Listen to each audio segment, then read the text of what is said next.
গলানো মোম দিয়ে তৈরি রং আর ক্যান্টিংয়ের সাহায্যে নান্দনিক নকশায় সাজানো হচ্ছে কাপড়। শৈল্পিক এই নকশা ইন্দোনেশিয়ায় বাটিক নামে পরিচিত। একসময় ইন্দোনেশিয়ায় আভিজাত্য আর ফ্যাশনের প্রতিরূপ ছিল এই বাটিক নকশা।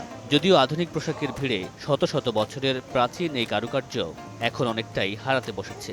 তবুও ঐতিহ্যের সঙ্গে নিবিড় ঘনিষ্ঠ এই নকশা ধরে রাখতে চায় দেশটির মানুষ, ছড়িয়ে দিতে চায় বিশ্বজুড়ে।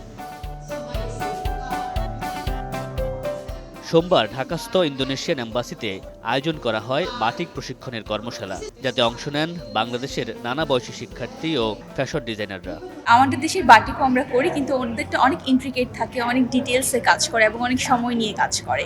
সো মনে হয়েছিল যে একটা কালচারাল এক্সচেঞ্জ হতে পারে, যে ওদের টেকনিকটা বাংলাদেশের আমাদের যে ঐতিহ্য আছে সেটার সাথে ব্লেন্ড করে আমি একটা কালেকশন তৈরি করব। এখানে এসে দেখলাম যে ওদের টেকনিকটা একটু ভিন্ন ধরনের। ওই টেকনিকটা এই লিকুইড গরমটা দিয়ে তারা প্রথমে ড্রয়িং করে ওই জিনিসটাকে কালার করে আউটলাইনটা ফার্স্টে করে নেয়। টেকনিকটা আগে আমার জানা ছিল না ইন্দোনেশিয়ানরা যেভাবে করে, বাট টেকনিকটা খুবই এনজয় করছি, উপভোগ করছি, আর একটু চর্চা করলে প্রত্যেকেই করতে পারবে বলে আমি মনে করি। এটার মধ্যে কিন্তু অনেক আপনার ইমোশন থাকে, অনেক ভ্যালিউ থাকে। এটা কিন্তু মানে ধরেন আমি বলবো 1 বছর লাগে, ধরেন আমি 14 মাসই ধরলাম, 14 মাস একটা হ্যান্ড মেয়ের একটা কাজ করে, এটা কিন্তু ভাই মুখের কথা না। মানে ওদের অনেক ভ্যালিউ অ্যান্ড ইমোশন এটার মধ্যে ইনভলভ। আমাদের দেশে আসলে বাটিকটা ব্লকের মধ্যেই সীমাবদ্ধ, ম্যাক্সিমাম ব্লক দিয়ে মানুষ আসলে বাটিকটা করে। বাট ইন্দোনেশিয়ান বাটিক যেটা, এই যে হ্যান্ডক্রাফটের যে বাটিকটা, 1 বছরেরও বেশি সময় লাগে।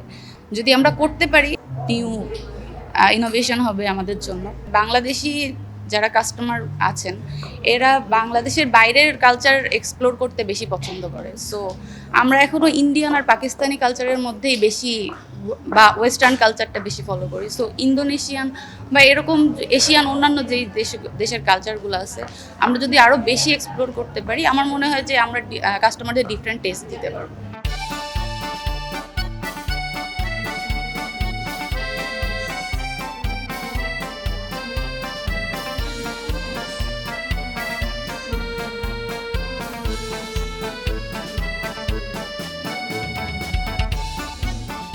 আয়োজকদের প্রত্যাশা, কর্মশালার মাধ্যমে বাংলাদেশ এবং ইন্দোনেশিয়ার সাংস্কৃতিক বিনিময়ের মধ্য দিয়ে প্রসারিত হবে নিজস্ব ঐতিহ্য, সমৃদ্ধ হবে দুদেশের সম্পর্ক।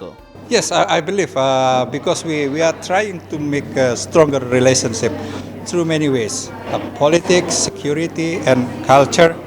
And I think this is one of our aspect of our effort to strengthen our cooperation and collaboration between Indonesia and Bangladesh.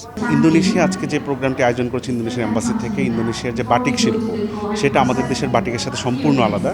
আমরা যে ব্লক বাটিকটা দেখি তার বাইরেও ইন্দোনেশিয়ার একটা হেরিটেজ রয়েছে, যেটা হচ্ছে আজকে যে বাটিকটা আমরা দেখলাম।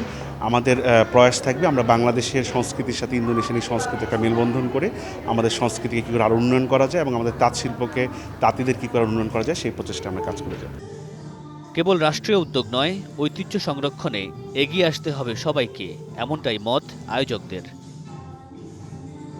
মামুনুর রশীদ বনেল, সময় সংবাদ, ঢাকা।